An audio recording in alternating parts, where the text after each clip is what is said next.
The saloon doors flew open like a gunshot, and the whole grimy room went quiet.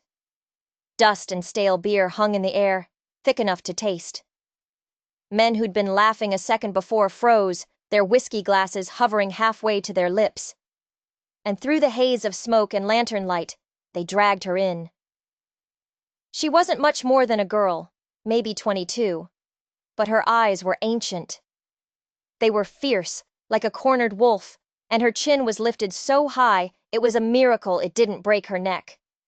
They called her Tessa. Her hands were bound tight behind her back with coarse rope, but she stood straighter than any man in that room. Her dress was faded, her boots were worn through, but the fire in her gaze could have burned the whole town down. Hank McCord, a man bloated with whiskey and self-importance, climbed onto a rickety table, his belly spilling over his belt. He pointed a fat, trembling finger at her. "This one," he bellowed, his voice cracking. "Can't cook, can't clean, and her tongue's sharper than a razor. Spoke back to me in front of my own men." He spat on the floorboards. "Anyone want to try and tame this wildcat?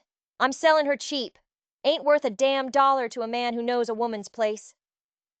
The saloon erupted in a roar of ugly laughter. A blacksmith slammed his mug down. "A wild mare, that one. Who's man enough to break her?" Tessa's chest rose and fell with a steady breath. She didn't even flinch. She locked her eyes on Hank, and her voice rang out, clear and cold as a winter morning.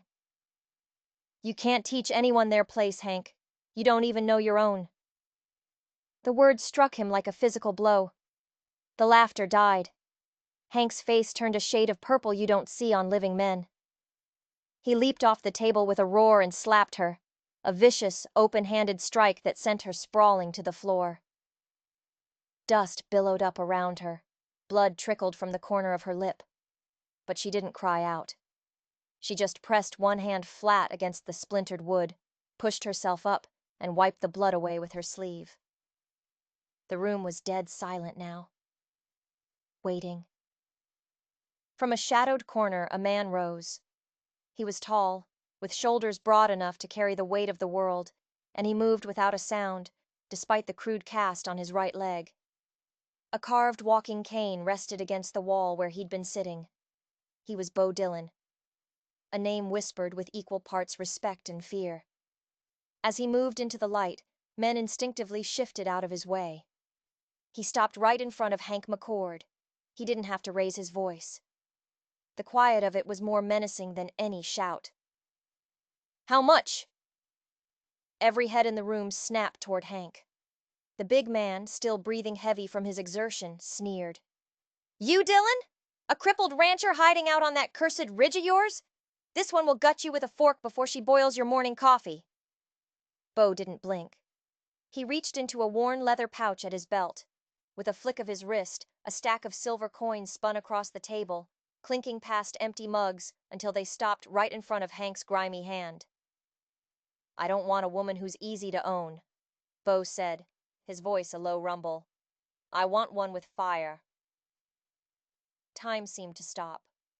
Bo knelt, his movements careful because of his leg, and with a small knife from his belt, he sliced through the ropes binding Tessa's wrists. He offered a hand and helped her to her feet. They stood there, in the middle of that silent, hostile room. She didn't thank him. Her expression was unreadable. But for a fleeting moment, a flicker of something that wasn't hate or fear sparked in her eyes. He didn't ask her name. He just gestured toward the door. As they walked through the crowd of stunned men, no one dared to speak. They stepped out into the cool night. The wind whipped her dark hair across her face, but she just lifted her chin higher. She didn't look back. Bo walked beside her, his lantern casting a steady golden glow. He hadn't bought a servant. He hadn't bought a wife. He'd bought a choice. But as they left the faint lights of the town behind, Tessa's eyes fell on Hank McCord's horse, tied to the rail. On its flank was a brand, seared into the hide. A jagged serpent coiled around a broken spear. A brand she hadn't seen since she was 8 years old. A brand she saw every night in her nightmares. And a cold dread, colder than the night air, settled deep in her bones. This wasn't a rescue. This was something else entirely. The wagon ride to Bo Dillon's ranch was silent and tense. The wheels groaned over the dusty, rutted trail, a lonely sound in the vast, darkening plains. Tessa sat ramrod straight, her arms crossed tight against her chest. She wasn't bound by ropes anymore, but the memory of that brand felt like a chain around her throat. She didn't ask where they were going. She didn't ask what he wanted. She just watched the landscape turn from gray to black, her mind racing. The ranch was a ghost at the edge of the world. A modest house, 2 rooms from the look of it, and a barn that seemed to be held up by stubbornness alone. The whole place felt quiet. Too quiet. Like it was holding its breath. Bo pulled the wagon to a halt. He climbed down, his bad leg making the movement slow and deliberate, and turned to offer her a hand. She ignored it. She jumped down from the wagon bed, her boots hitting the hard-packed earth with a thud. She followed him to the house without a word. Inside, it smelled like cedar smoke, old leather, and something else. Sorrow. It was clean but sparse, a place built for survival, not comfort. He just pointed a thumb toward a wooden ladder. Loft's yours, bed's made. Then he turned and limped back outside, leaving her alone with the sighing of the wind. That night, sleep wouldn't come. Tessa lay on the stiff mattress, staring up at the dark rafters. Every creak of the old house, every rustle of the wind, sounded like a threat. This man, Bo Dillon. He wasn't like the others. He wasn't loud or cruel, and that was what scared her the most. The quiet ones were always the most dangerous. They were the ones who kept secrets. Before the sun even thought about rising, she was up. Force of habit. You don't survive by being lazy in another man's house. She drew water, stoked the fire in the stove, and started sweeping the porch. When Bo finally emerged from the house, limping toward the barn, she already had coffee boiling and was scrubbing a saddle with a vengeance. He stopped. He just stood there for a long moment, watching her. His expression was impossible to read. Then he stepped onto the porch and placed something on the rail beside her. A pair of soft, worn leather gloves, sized for a woman's hands. "Don't work like you're paying off a debt," he said, his voice gruff. "Work like you belong here." Tessa picked up the gloves. The leather was supple, cared for. She didn't say thank you. She didn't know how.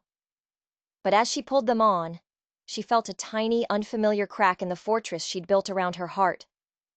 Later that day, as she was splitting firewood with a clean, practiced swing, she felt his eyes on her again. He was just watching. Not judging.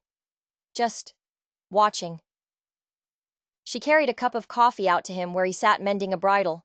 He looked up, a flicker of surprise in his eyes.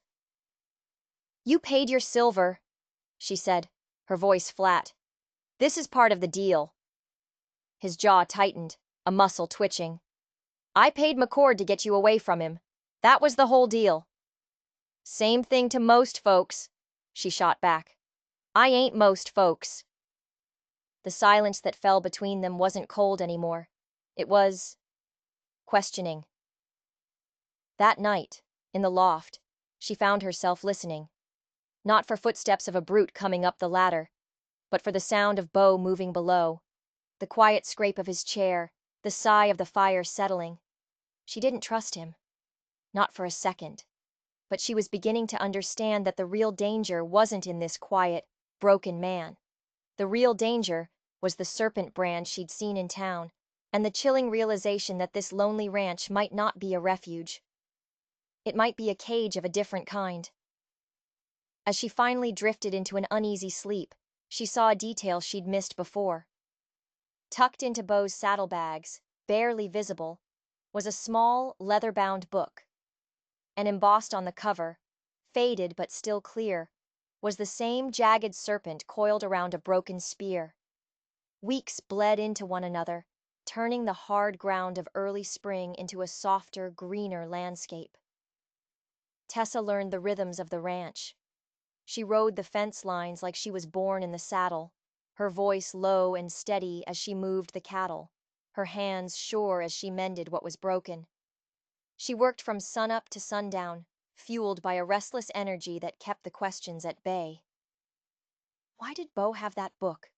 What was his connection to McCord, to the men who destroyed her life? She never asked. Asking questions was a good way to get thrown out. Bo watched her. He'd sit on the porch, his cane resting across his knees, and his eyes would follow her as she broke a wild colt or hauled feed sacks that would make a grown man grunt. He said little, but he saw everything.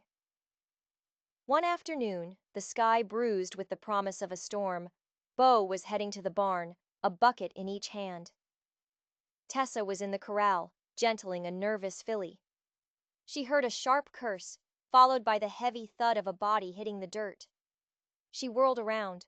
Bo was on the ground near the water trough, his bad leg twisted at an awkward angle beneath him. His cane had skittered out of reach. She was at his side in a flash. "Don't," he grunted, his face pale and tight with pain. "I'm fine." "You're a liar," she said, already slipping an arm around his back. "Come on, up." He was heavy, solid muscle and bone, and it was a struggle to get him upright. Her face was pressed against his back, and she could feel the heat of his skin through his thin shirt. They moved toward the house in a slow, awkward shuffle. Neither of them spoke, but the air between them crackled with an unspoken tension. When they reached the porch steps, she tried to shift his weight to help him sit, but she moved too fast. His injured leg banged hard against the wooden step. A raw gasp of pain escaped his lips. "Sorry," she muttered, her eyes meeting his for a split second before she looked away. "Pride's bruised more than the leg," he said through gritted teeth. She left him there and went inside, her heart pounding a strange, unfamiliar rhythm. From the porch, Bo watched her go. He watched the way she moved, the determined set of her shoulders. And for the first time, he realized the fire he'd seen in her eyes wasn't just defiance. It was strength. The kind of strength he hadn't seen in a long, long time. The next morning, a note was waiting for her on the kitchen table. "Tessa. Feeds low. Check the north fence." Her name. Not girl. Not you. Tessa.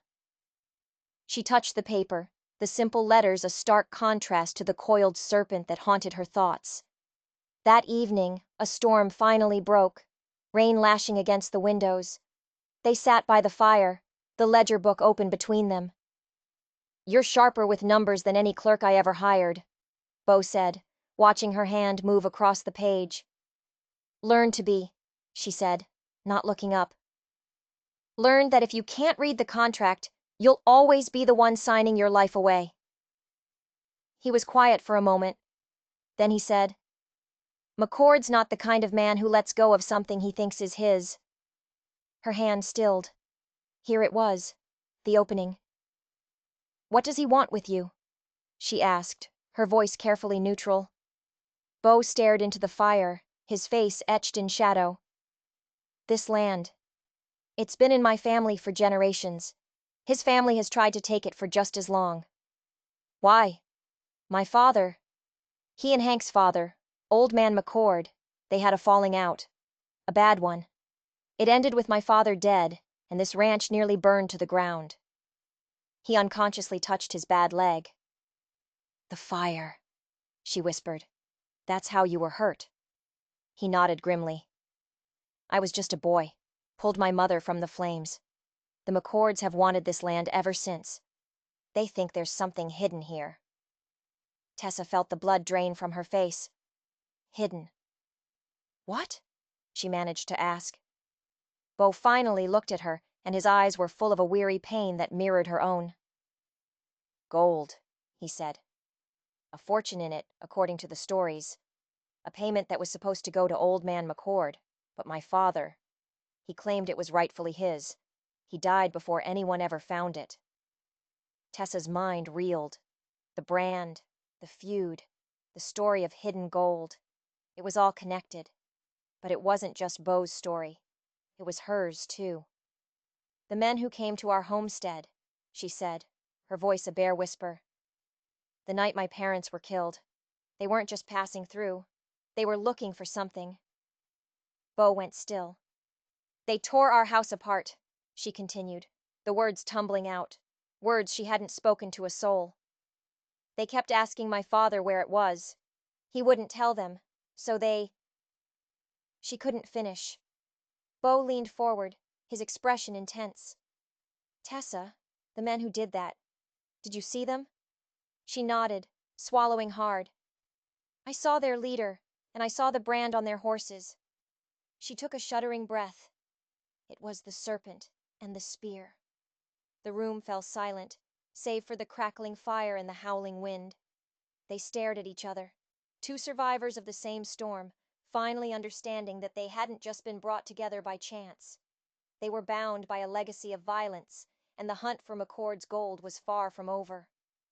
In fact, by bringing her here, Bo had just put the final piece of the puzzle right where McCord could find it. A heavy quiet settled in the small cabin, thick with the ghosts of the past. The fire popped and hissed, the only sound for a long time. Bo finally broke the silence, his voice rough. "Old man McCord, that's who led them."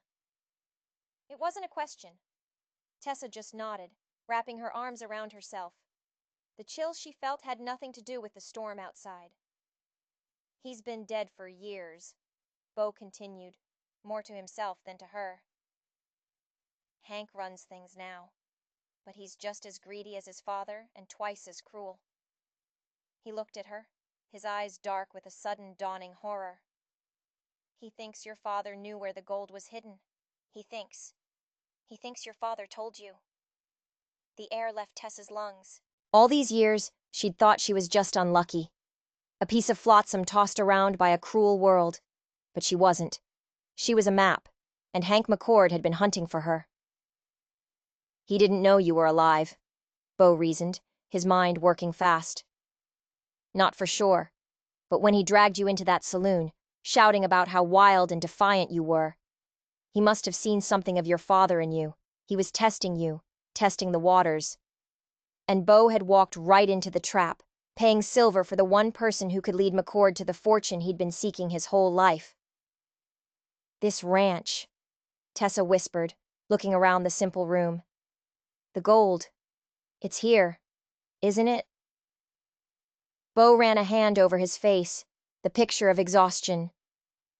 "My father swore it was. He said he'd secured it, a payment for a debt McCord's father owed him. He said it was our family's future. He died protecting that secret."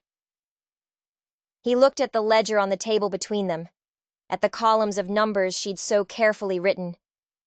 "A future I'm about to lose. The bank's threatening to foreclose. I'm months behind." So that was the truth. The crippled rancher wasn't just hiding. He was failing. Suddenly, a new sound cut through the howl of the storm. A frantic, desperate sound. The sharp crack of splintering wood. Bo was on his feet in an instant, grabbing a heavy rifle from the mantel. "Stay here," he ordered, his voice low and urgent. But Tessa was already right behind him. She'd spent her life running from danger.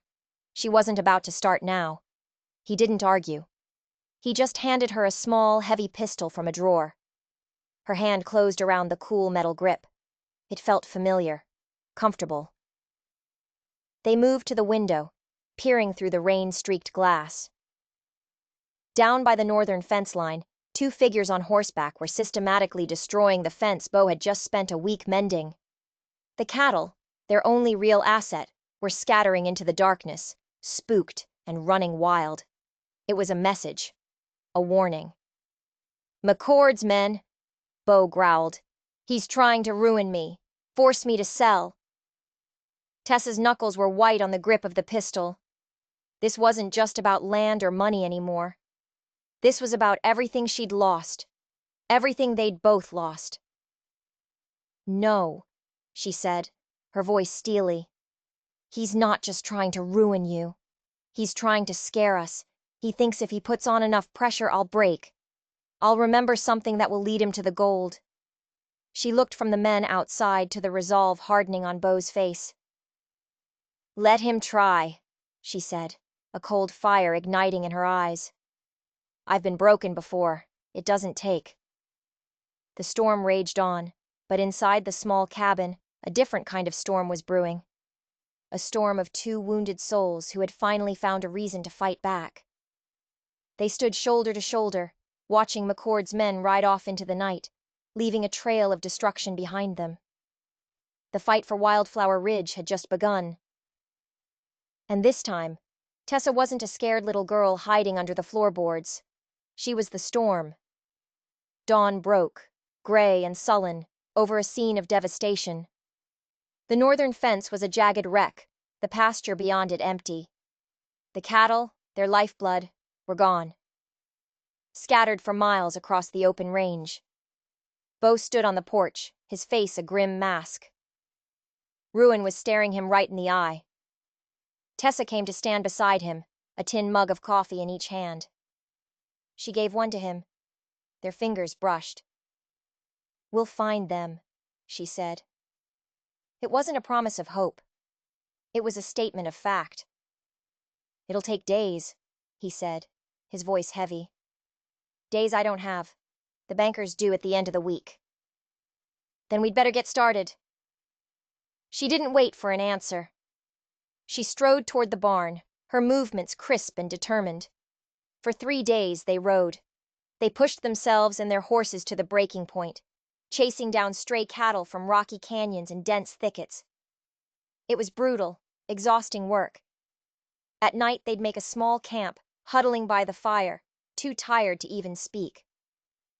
But in the shared silence, something was shifting. He saw the way she handled a rope, the way she could calm a spooked steer with a soft word. She saw the way he pushed through the pain in his leg, never once complaining. They were a team, forged in hardship. On the 3rd evening, they had rounded up the last of the herd. They sat by the fire, the stars a brilliant canopy above them. You never learned to ride like that mucking stalls, Beau said quietly, breaking the silence. Tessa poked the fire with a stick, sending a shower of sparks into the darkness. My father, she said, her voice soft. He taught me. Said a person who could sit a horse could face anything the world threw at them. He was a better dreamer than a rancher. A sad smile touched her lips. We had a small place. A garden. My mother loved flowers. She used to say every flower was a letter from the earth. She looked up, her eyes meeting his in the firelight. After I was taken, I never stayed in one place long enough to see anything grow. Beau didn't offer pity. He didn't say he was sorry. He just nodded, a quiet understanding passing between them. When they returned to the ranch, exhausted but with the herd intact, a man was waiting for them on the porch. He was dressed in a gray suit that was hopelessly out of place, his boots polished to a mirror shine. Beau Dillon? The man asked, his smile thin and oily. Beau nodded, his hand tightening on his saddle horn. Thomas Whitfield, the man said, tipping his bowler hat.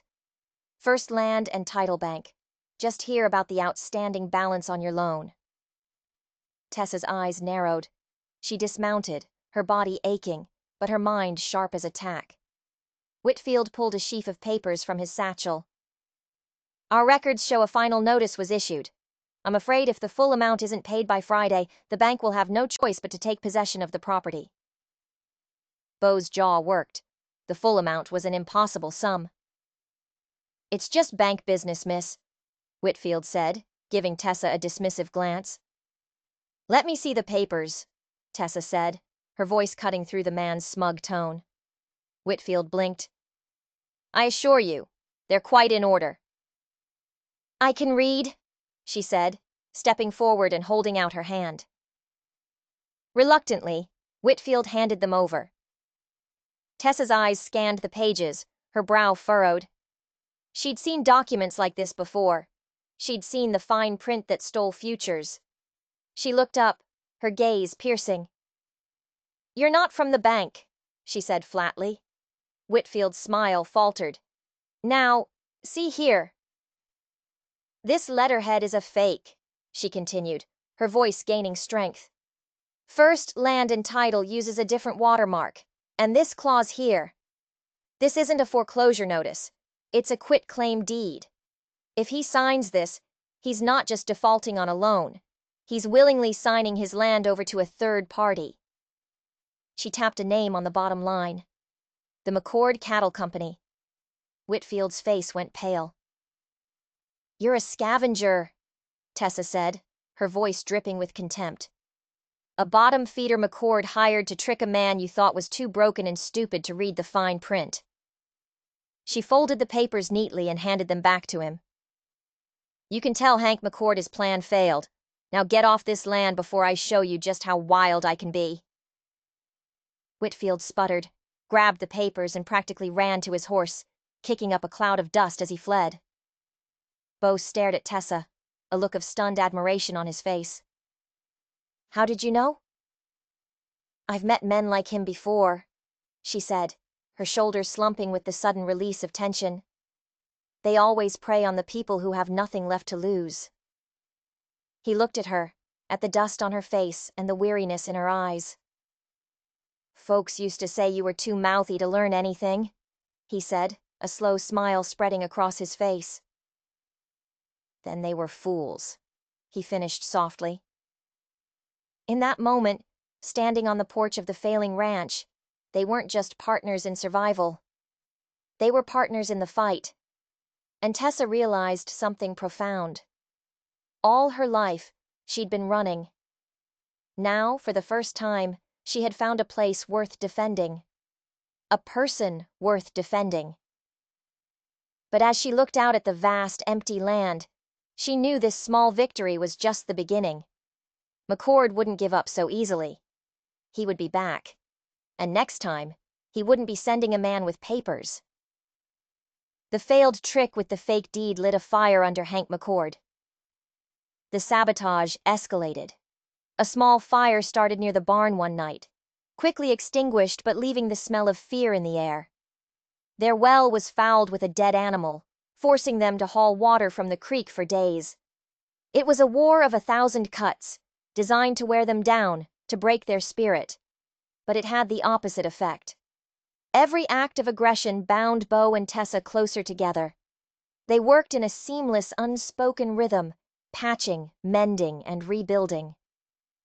One evening, they sat at the kitchen table, the ranch ledger open between them. It was a bleak picture. They were hemorrhaging what little money they had. We can't hold on, Bo said, the words tasting like ash in his mouth. He's going to win. Tessa looked at him, at the lines of defeat etched around his eyes. She wouldn't let that happen. No, she said. He wins if he gets the gold. He doesn't know where it is. Only we can find it. Bo looked skeptical. My father searched this land for 20 years. I've searched my whole life. It's not here. Maybe you were looking in the wrong place, Tessa mused. Everyone's looking for a chest, a strong box, something a man would hide. She thought of her mother, of the flowers. My mother, she said slowly. When she wanted to keep something safe, she didn't lock it up. She planted it. She'd hide seeds for the next season in a clay pot under the lilac bush. She said the earth was the best lockbox there is. A strange light came into Bo's eyes. The garden, he whispered. His mother had kept a small garden by the side of the house, a patch of land that had long since gone wild. The next morning, they were out at first light, digging. The sun beat down on them as they turned over soil that hadn't been touched in years. It was backbreaking work. Hours passed. They found nothing but rocks and roots. Bo was ready to give up, his bad leg aching, his hope dwindling. It was a stupid idea, he grunted, leaning on his shovel. Tessa ignored him. She kept digging, her hands raw, her focus absolute. She remembered the stories her mother told her, stories of forget-me-nots and lavender, daisies and stonecrop, flowers that grow on stone if they get enough water. Her shovel struck something, not the dull thud of a rock, a hollow metallic sound. Her heart leaped. Frantically, she dug with her bare hands, pulling away the dirt. It was a small, rusted metal box, no bigger than a loaf of bread. They carried it to the house, their hands trembling. The lock was rusted shut. With a pry bar from the barn, Bo forced it open with a loud groan of protest. They both leaned over, peering inside. It wasn't filled with gold coins. It was filled with dirt. And nestled in the dirt was a bundle of old papers, wrapped in oilcloth, and a single, small, leather-bound journal. Bo reached in and carefully lifted out the journal. It was his father's. He opened it. The pages were filled with his father's familiar script. He read a passage aloud, his voice thick with emotion. I have secured the payment from McCord, not in gold, as he believes, a fool's metal. I have secured it in the only thing that truly matters, the only thing that lasts. Tessa reached for the other bundle. She unwrapped the oilcloth. Inside were not deeds to a gold mine. They were water rights, dozens of them, for every river, creek, and spring in the entire valley. In this dry, unforgiving land, water was more valuable than any gold. And all of them, every single one, was signed over and legally registered to Bo's father. He didn't hide the gold, Tessa breathed, a slow smile of understanding spreading across her face. He spent it. He bought the water. Bo looked up from the journal, his eyes wide with disbelief and dawning triumph. McCord doesn't own this valley, he said, his voice shaking. We do. They had him. They finally had him. But as they looked at the papers spread across the table, a chilling thought struck Tessa. If McCord found out they had these, he wouldn't send men with fake deeds or saboteurs in the night. He would come himself. And he wouldn't stop until he had the papers and silenced the only two people who knew his entire empire was built on a foundation of sand. The victory felt sweet, but it tasted of blood. The real fight, the one for their lives, was about to begin. The discovery of the water rights changed everything. The air in the cabin crackled with a new kind of tension. It wasn't fear anymore. It was the sharp electric hum of a plan coming together. He'll come for these, Bo said, his hand resting on the stack of documents. And he won't be gentle about it. So we don't wait for him to come, Tessa replied, her mind racing. We go to him. Or at least we make him think we are. They spent the next day making preparations. Bo cleaned and oiled every firearm he owned. Tessa packed saddlebags with food, water, and ammunition. The plan was simple and dangerous. They would let word get out. They would start a rumor in town that Bo Dillon had found what his father had hidden, and that he was riding to Cheyenne to register his claim with the territorial government. It was a lie. A trap. They knew McCord's spies would be listening. They were counting on it. The real prize, the water rights, and the journal, Tessa would take. She would ride south, through the Badlands, a longer and much harder route, but one McCord would never expect. She would take the documents to the circuit judge in Laramie. Bo would ride north, toward Cheyenne. He would be the decoy. It's too dangerous, Tessa argued. He'll be riding into an ambush. It's the only way, Bo said, his face set like stone. He'll be expecting me. He won't be looking for you. He took her hands in his. They were calloused and strong, just like hers. Tessa, he said, his voice softer than she'd ever heard it. All my life, I've been running from the ghost of my father, from the shadow of the McCords. You taught me how to stand and fight. Now let me do this. She looked into his steady eyes and saw not a crippled, broken man, but the strongest man she had ever known. She nodded. That evening, before they were to set out, a strange quiet fell over the ranch. Tessa found herself wandering out to the patch of earth where they'd found the box. She knelt down, her fingers tracing patterns in the dirt. Her mother's flowers.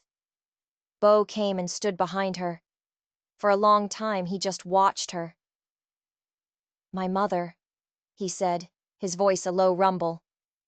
She saved seeds every spring, kept them in a small pouch, said one day she'd plant them when the house was finally right. He reached into his pocket and pulled out a small, linen-wrapped bundle. He placed it in her hand. Tessa unwrapped it carefully. Inside was an old paper envelope, faded with age. The word seeds was still visible. "Why are you giving these to me?" she whispered, her throat tight. "Because maybe the house is finally right," he said. "Or maybe it just needed someone who understood that some things are worth more than gold." Tears she hadn't shed since she was 8 years old welled in her eyes. She didn't let them fall. She just clutched the seeds in her hand and stood. "Come back to me, Bo Dillon," she said, her voice fierce. "Always," he promised. They parted at dawn. Bo rode north, a lone, defiant figure against the rising sun. Tessa watched him go until he was just a speck on the horizon. Then, she turned her horse south and rode toward the Badlands, the future of the entire valley tucked safely in her saddlebags. She didn't know if she would ever see him again. She didn't know if either of them would survive. But as she rode, she clutched the packet of seeds. And for the first time in her life, she allowed herself to hope. Hope for a future where she wouldn't just be surviving. A future where she could finally plant a garden. The Badlands were a brutal, sun-scorched hell. Jagged canyons and towering rock formations clawed at a sky the color of bleached bone. Tessa pushed herself and her horse onward, the silence broken only by the wind and the pounding of her own heart. Every shadow looked like an ambush. Every gust of wind sounded like hoofbeats. Meanwhile, miles to the north, Bo rode at a steady pace. He wasn't trying to hide. He wanted to be seen. He knew McCord's men were following him. He could feel their eyes on his back. He was leading them away from Tessa. That's all that mattered. On the second day, they sprung the trap. It happened in a narrow pass, the rocks rising high on either side. A perfect place for an ambush. 4 men, led by Hank McCord himself, blocked the path ahead. 2 more appeared behind him. He was surrounded. "Dillon," McCord sneered, his horse prancing nervously. "Fancy seeing you out here? Heard you found something that belongs to me." Bo sat tall in his saddle, his hand resting casually near the rifle holstered there. "What I found, McCord, is a legacy of theft and murder. Your father's legacy." McCord's face darkened. "My father built this valley. He took what was his." "He took what he couldn't earn," Bo shot back. "And you're just the same, a scavenger picking at bones." The men tensed, their hands going to their guns. "Give me the papers, Dillon," McCord demanded, "and I might let you live." Bo laughed, a cold, hard sound that echoed off the canyon walls. "The papers?" he said. "They're long gone, on their way to the capital. It's over, Hank." McCord's eyes blazed with fury. He knew Dillon was telling the truth. He'd been tricked. "Then you die for nothing," he snarled, and drew his pistol.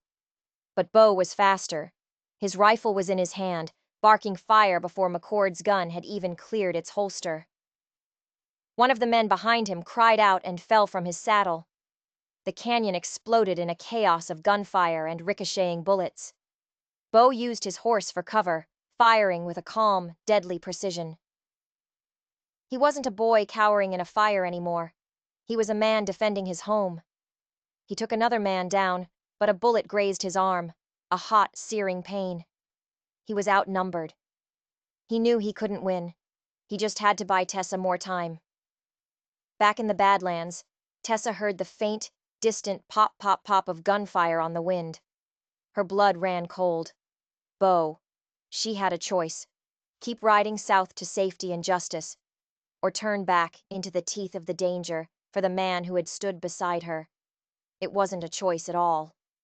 She wrenched her horse's reins, turning it back north, and spurred it into a desperate gallop. "Hang on, Bo," she whispered to the wind. "I'm coming." She rode like a fury, her hair flying behind her. The pistol Bo had given her clutched tight in her hand. She was no longer just the girl who rode like thunder. She was the lightning that followed. Tessa crested a ridge just as the sun began to set, painting the sky in fiery streaks of orange and red. Below her, in the narrow canyon, the battle was almost over. Bo was pinned down behind a rock outcropping, his horse lying dead beside him. Blood stained his sleeve, and his movements were slow. McCord and his remaining 3 men were closing in, moving from cover to cover, tightening the noose. Tessa didn't hesitate. She raised her pistol, took careful aim at the man furthest to the right, and squeezed the trigger. The shot was clean. The man cried out and dropped his rifle, clutching his shoulder. The surprise of a shot from above threw McCord's men into confusion. They whirled around, searching for the source. It was the opening Bo needed. He burst from behind his cover, his own pistol blazing. He took down another man before they could react. Now it was just McCord and one other. Tessa spurred her horse down the steep, rocky incline, a reckless, death-defying charge. She fired again, the bullet kicking up dust near McCord's feet, forcing him back. The last remaining gunman turned his attention to her, raising his rifle. But he never got the shot off. Bo's final bullet found its mark. And then there was one. Hank McCord stood alone, his pistol wavering between Bo on the ground and Tessa charging toward him. He chose Tessa. He leveled his gun, his face a mask of rage and desperation. Time seemed to slow down. Tessa saw the flash from the barrel, heard the crack of the shot. She braced for the impact, but it never came. Bo, with the last of his strength, had thrown himself forward, tackling McCord around the knees. The shot went wild, flying harmlessly over Tessa's head. The 2 men crashed to the ground in a tangle of limbs. McCord's gun skittered away across the rocks. Tessa leaped from her horse before it had even stopped moving. By the time she reached them, it was over. Bo had McCord pinned, his forearm pressed against the bigger man's throat. "It's finished, Hank," Bo rasped, his voice ragged with pain and exhaustion. McCord just glared up at him, his chest heaving.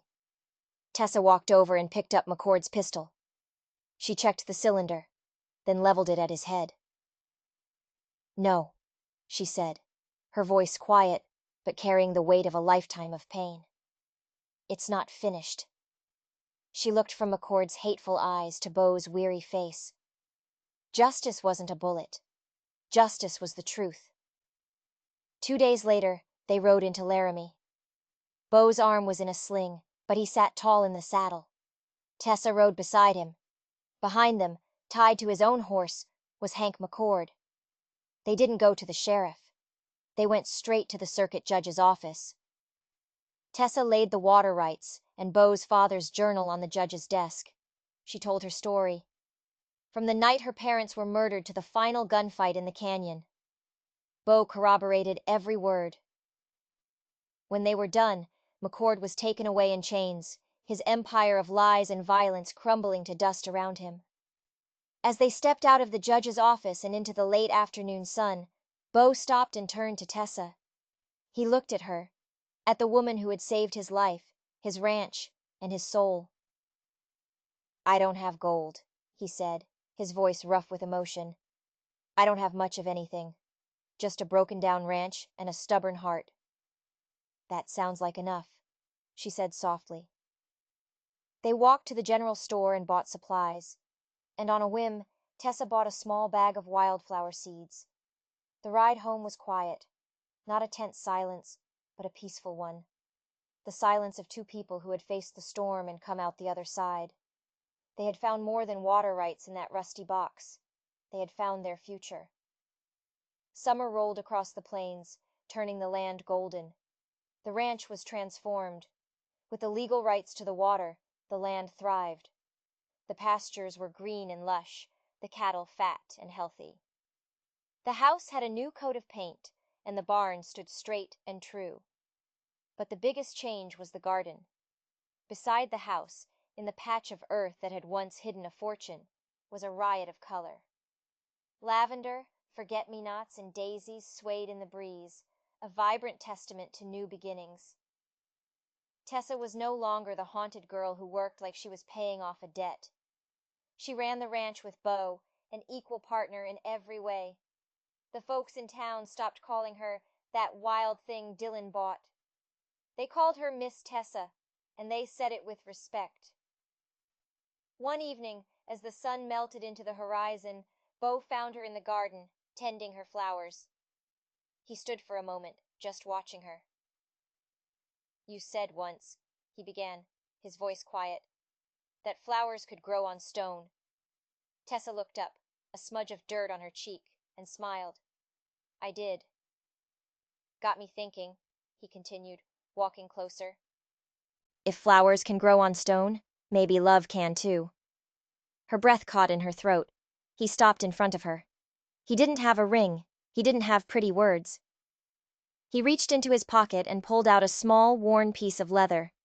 It was a strip from an old horse rein, softened with age. He'd carried it since he was a boy. Burned into the center was a single, simple letter. T. "I ain't a man for fancy things," he said, his voice thick. "But this has held steady through every storm I've ever faced. I was hoping it might hold you too." He held it out to her. Tessa's eyes filled with tears, the ones she'd held back for so long. And this time, she let them fall. She didn't say yes. She didn't need to. She simply reached out, took the leather strap, and tied it gently around her wrist. She had found her home. From that day on, the place wasn't known as the Dillon Ranch. The locals called it Wildflower Ridge. Not just for the blooms that covered the hillside, but for the woman who had the strength to plant them in the hardest ground. For the man who was wise enough to see that the wildest things are the most beautiful. And for the love that proved that even after the most brutal fire, something beautiful can rise from the ashes. If that story touched your heart, if you felt the dust of the plains, the fire in Tessa's eyes, and the quiet strength of a man who chose not to tame but to stand beside, then you're in the right place. Here, we believe that the greatest love stories aren't found in fairy tales, but are forged in the harsh, unforgiving landscapes of the human heart. We tell stories of grit and grace, of broken souls finding their missing pieces in the most unexpected places. So if you believe in a love that's worth fighting for, a love that's as wild and resilient as a flower growing on stone, then hit that subscribe button.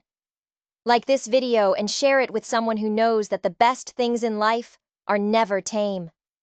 Join our community and never miss a story from the heart of the Wild West. Because out here, the legends are real, and love is the wildest frontier of all.